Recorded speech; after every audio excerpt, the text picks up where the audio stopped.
N lambda d lambda और माध्य ऊर्जा। अब यहाँ पर दो टर्म है आपके पास में, एक ये वाला टर्म है और एक ये वाला, दोनों के अलग अलग मान यहाँ पर है। तो एन लेमडा डी लेमडा इसका मान क्या है, तो इसका जो मान होता है एन लेमडा डी लेमडा, इसका मान रहता है आपका 8 pi upon lambda to the power 4, 8 pi upon lambda to the power 4 D lambda.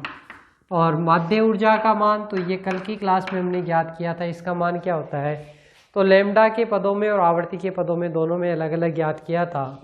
इसका जो मान रहता है H C by lambda e to the power H C by lambda के टी -1, ये मान है वो रह जाता है। ठीक है, अब इन दोनों का मान हम कहाँ रख सकते हैं इसके अंदर, तो मान किसका प्राप्त हो जाएगा हमें, यू लेमडा डी लेमडा का मान कितना हो गया, u lambda d lambda is equal to 8 pi upon lambda to the power 4, 8 pi upon lambda to the power 4 into H C by, अब देखो lambda e to the power H C by lambda के T -1, ठीक है, H C by lambda के T -1, ये वाला मान है वो रहता है इंटू डी लेमडा। ठीक है, ये वाला मान अपने पास में इसका मिल गया, दोनों को गुणा करें तो कितना मान रह जाएगा, तो 8 पाई एच सी और लेमडा टू द पावर 4 और लेमडा कितना हो गया, तो दोनों को अगर जोड़ दें तो कितना मान हो गया, लेमडा टू द पावर 5, तो 8 pi by lambda to the power 5 H C upon E to the power H C by lambda के टी -1 इंटू डी लेमडा। ये किसका मान हमारे पास मिल गया, यू लेमडा डी लेमडा है, इसका मान अपने को प्राप्त हो गया। आवर्ती के पदों में लिखें तो कैसे लिख सकते हैं, तो आवर्ती के पदों के लिए इसका मान कितना होता है, तो आवर्ती के पदों में दोनों के मान लिख लेते हैं अलग अलग। ये जो मान है इसका मान होता है H nu by E to the power H nu, nu बराबर क्या होता है सी बाई लेमडा, तो एच न्यू बाई के टी -1। ठीक है, ये तो किसका मान रहता है ई का, और इसका कितना रहता है, तो 8 पाई बाई लेमडा 4, ये तो इसमें मान रहता है आवर्ती के पदों में जो इसका मान रहता है 8 pi nu square, 8 pi nu square by C cube into D nu. इस प्रकार से हम इसको व्यक्त कर सकते हैं। ठीक है ना, तो ये वाला मान अपने को प्राप्त हो ही गया। अब दोनों के मान रख दे तो किस में मान आ जाएगा, आवर्ती के पदों में।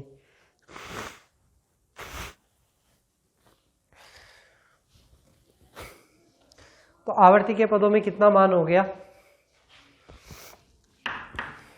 8 pi nu square into nu, तो 8 पाई एच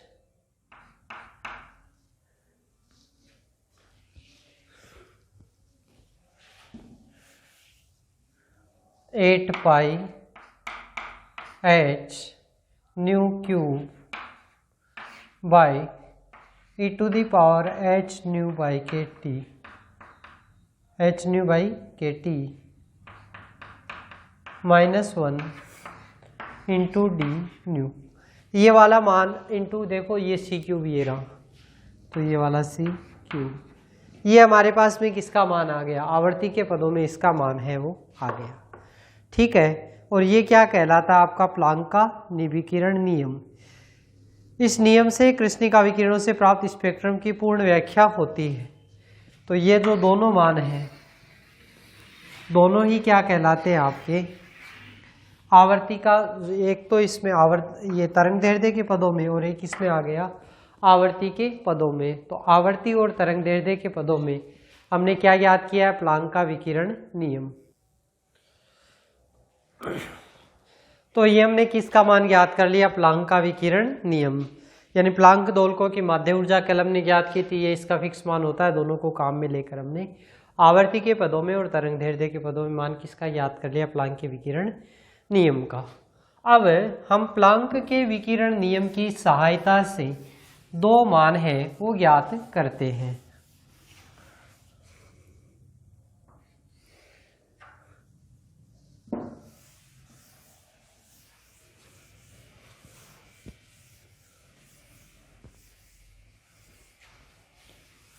प्लांक के विकिरण नियम की सहायता से कौन कौन से नियम हैं?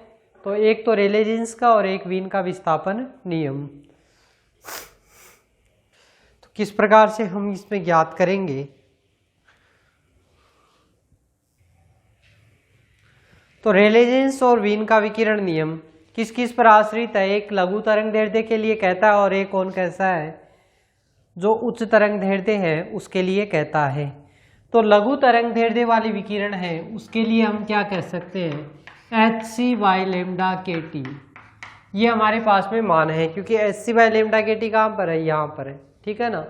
तो hc/λ/kT है दैट इज या h greater than very very greater than 1, ठीक है ना।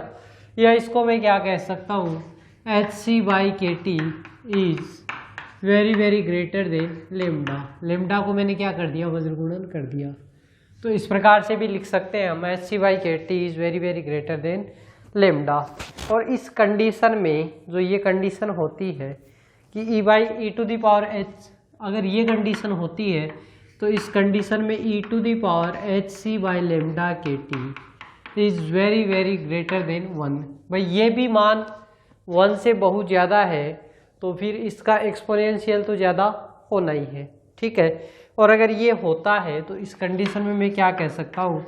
e⁻hc/λ/kT -1 that's approximately equal to e⁻hc/λ/kT, यानी इस 1 का नेग्लिजिबल हो जाएगा, यहाँ कोई विशेष प्रभाव नहीं रहेगा, ठीक है। तो ये हमने इसके बारे में कह दिया। अब ये वाला जो मान है ये हम पुट कर सकते हैं, तो पुट कर दीजिए मान। कितना मान हो गया? u⁻d⁻ is equal to 8π/λ⁵ 8π/λ⁵ hc/e⁻hc/λ/kT -1 हो गया गुण और ये गुण टू d⁻, ठीक है। 8πhc चारों ही क्या है? कांस्टेंट राशियां है, तो इसको मैं मान सकता हूँ एक नियतांक कैपिटल A माना। 8πhc जितने भी नियतांक है सबको मैंने क्या मान लिया? A है, कैपिटल A है। तो मान क्या रह गया? a/λ⁵ e⁻hc/λ⁵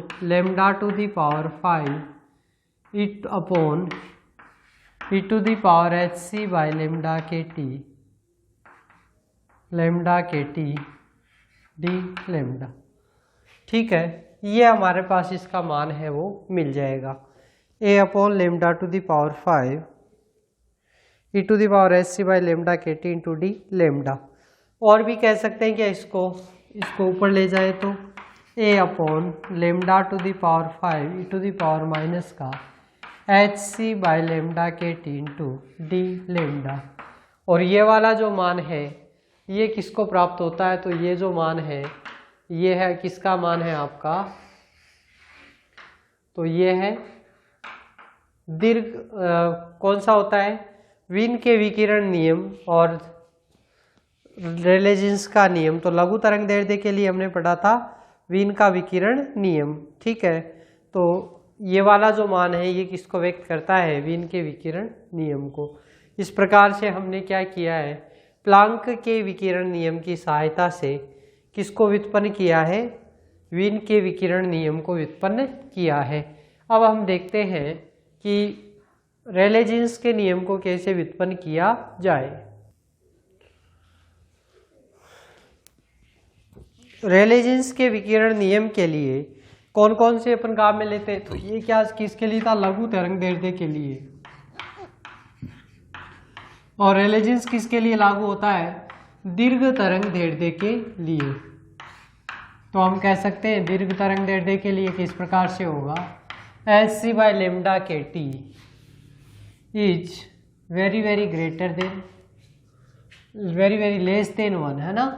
तो ये हम कह सकते हैं इसके अंदर hc/λ⁵ is very very less than λ, ठीक है, ऐसे कह सकते हैं।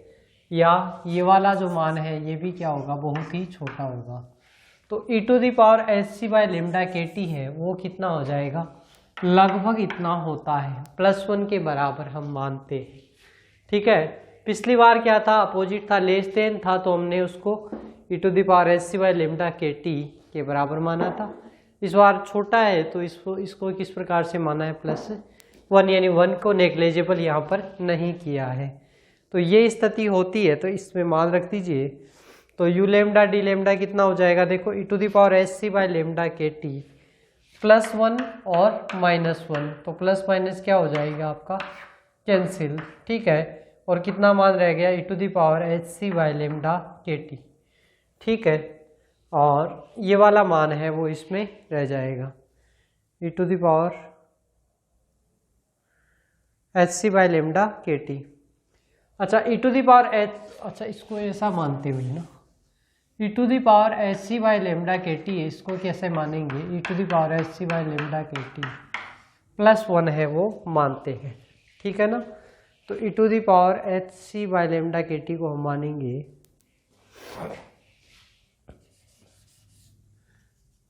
इसको ये वाला मानते मान, तो ये -1 था, यहाँ पर जब इसका मान पुट करेंगे तो कितना आ जाएगा, hc/λ/kT। ठीक है, ये वाला मान मानेंगे। e⁻SC/λ/kT को क्या माना है, hc/λ/kT +1। ठीक है, तो hc/λ/kT +1 और -1, +1 क्या हो जाएगा, 0। तो ये मान कितना आ गया, देखो अब ये वाला मान चेंज हो जाएगा आपके यहाँ पर,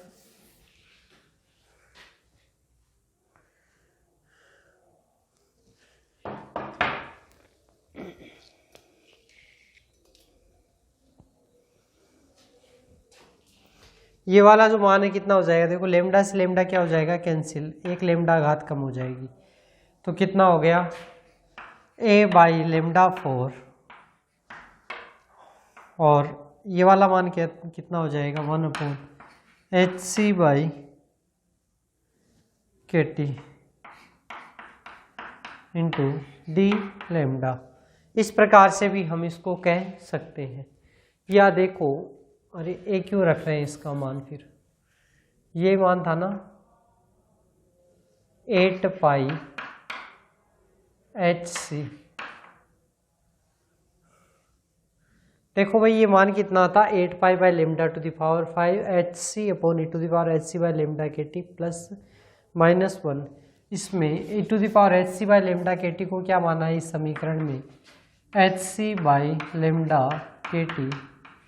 +1 और एक और क्या है, -1। ठीक है, अब इसमें +1 -1 हो गए 0, लेमडा से लेमडा ये कैंसिल हो गया, hc से hc भी क्या होगा, कैंसिल होगा। तो ये मान ऊपर कितना हो जाएगा, ऊपर का मान रह जाएगा 8π/kT अपॉन 8π/kT, 8π hc से hc कैंसिल, और यहाँ पर मान कितना रह गया, ऊपर चला जाएगा तो kT, 8π/kT/λ⁴ इंटू d⁻। ठीक है, ये मान हमारे पास में किसका प्राप्त हो जाएगा, u⁻d⁻ का, यानी मान क्या प्राप्त हो गया, 8π/kT अपॉन λ⁴ इंटू d⁻। और ये जो वैल्यू है ये किसको व्यक्त करती है, आपके रेले जीन्स के नियम को। तो उपरोक्त समीकरण ये क्या कहलाता है, रेले जीन्स का विकिरण नियम कहलाता है। ठीक है, तो हम कह सकते हैं दीर्घ तरंग दैर्ध्य पर प्लांक का विकिरण नियम है वो रेले जीन्स के विकिरण नियम से संपाती होता है। तो लघु तरंग दैर्ध्य के लिए हमने पढ़ा था पहले, लघु तरंग दैर्ध्य के लिए व्याख्या कौन करता है, आपका वीन का विकिरण नियम। और दीर्घ तरंग दैर्ध्य के लिए कौन कार्य करता है, तो रेले जीन्स का विकिरण नियम। ठीक है, और यहाँ अपन देखते हैं कि दोनों के दोनों किसके लिए वैलिड है, तो दोनों आपके प्लांक के विकिरण नियम से दोनों ही हम व्युत्पन्न कर सकते हैं।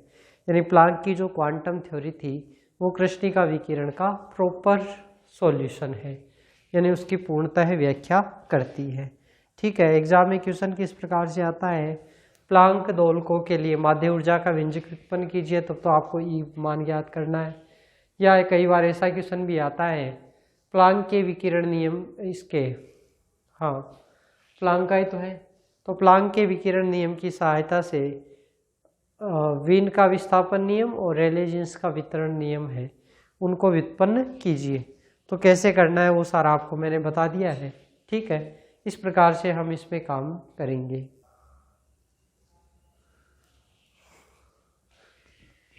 तो ये हमने किसकी सहायता से पढ़ा है? तो क्वेश्चन एग्जाम में कैसा कुछ क्वेश्चन पूछा जाता है, प्लांक के विकिरण नियम की सहायता से रेले जीन्स का नियम और दूसरा कौन सा, वीन का विकिरण नियम, दोनों को व्युत्पन्न कीजिए। तो 3 नंबर का ही क्वेश्चन है वो पूछा जाता है।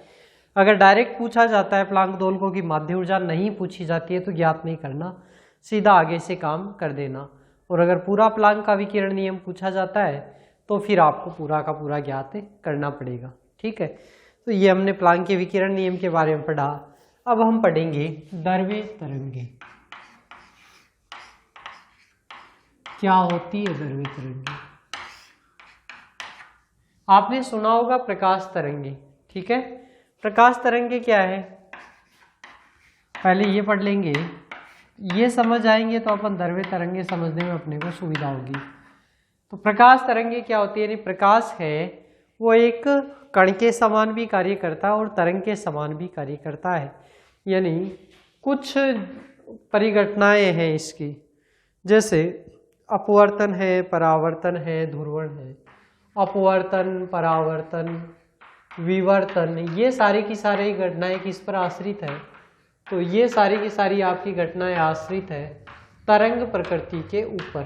ठीक है, तरंग प्रकृति के ऊपर। जबकि ध्रुवण होता है प्रकाश का, वो किसके ऊपर आश्रित है? तो ध्रुवण जो है वो आश्रित है इसकी कणीय प्रकृति पर, कणीय प्रकृति के ऊपर। ठीक है, यानी प्रकाश की दो प्रकार की, इसमें प्रकाश की हम कहें कि दो परिघटना है, वो दो चीज़ों पर आश्रित होती है। यानी प्रकाश की प्रकृति कैसी है? द्वैत प्रकृति है, वो हम कह सकते हैं। ठीक है, यानी कभी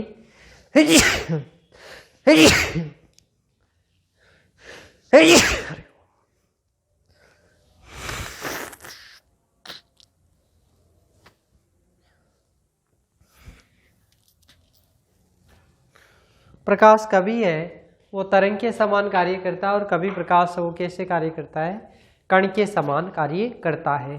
तो डी ब्रोगली ने कहा कि अगर प्रकाश की द्वैत प्रकृति होती है तो फिर सामान्य कणों की भी द्वैत प्रकृति होनी चाहिए। सामान्य कण यानी जो बारीक है, पलके मतलब बारीक कण है, जिसे परमाणु कहें, और बहुत हल्के कण होते हैं, उन सभी की भी क्या होनी चाहिए? द्वैत प्रकृति होनी चाहिए। तो विचार किया गया, बिल्कुल ठीक बात है। तो उन्होंने कहा कि जैसे प्रकाश की कणीय प्रकृति, जैसे कण है, बहुत सारे परमाणु मिलकर अणु का निर्माण करते हैं, अणु मिलकर आपके पदार्थ का निर्माण करते हैं, ठोस का, द्रव्य का निर्माण करते हैं, तो इस प्रकार से उनकी कणीय प्रकृति तो देखी जाती है। ऐसे ही प्रकाश की एक और प्रकृति होती है जो कि होती है तरंग प्रकृति।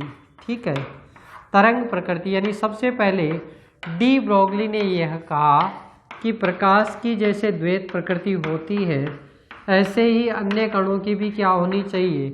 द्वैत प्रकृति होनी चाहिए। और ये जो सिद्धांत है ये क्या कहलाता है? यानी जो ये तरंग प्रकृति है वो क्या कहलाती है? द्रव्य तरंगे। द्रव्य यानी पदार्थ की जो तरंगे है वो क्या कहलाती है? द्रव्य तरंगे कहलाती है। ठीक है, अब डी ब्रोगली ने ये कह तो दिया, फिर कहा गया तो कहा कि प्रूव करो इसको। तो उन्होंने कहा बिल्कुल ठीक है, जो लैम्डा आप क्या लेते हैं? तो लेम्डा का जो हम मान लेते हैं, लेम्डा बराबर h/p। ठीक है, h क्या है? h कांस्टेंट है, प्लांक नियतांक है, और p क्या है? तो p है आपके कण का संवेग। ठीक है, और फिर इसको और एक्सप्लेन किया गया कि और इसको एक्सप्लेन करो। तो h तो कांस्टेंट है 6.6 × 10⁻34, और p है वो क्या है? आप कण का संवेग है। संवेग को दूसरे तरीके से भी लिख सकते हैं क्या ऊर्जा के पदों में? जी हाँ, E बराबर क्या होता है? 1/2 mv²।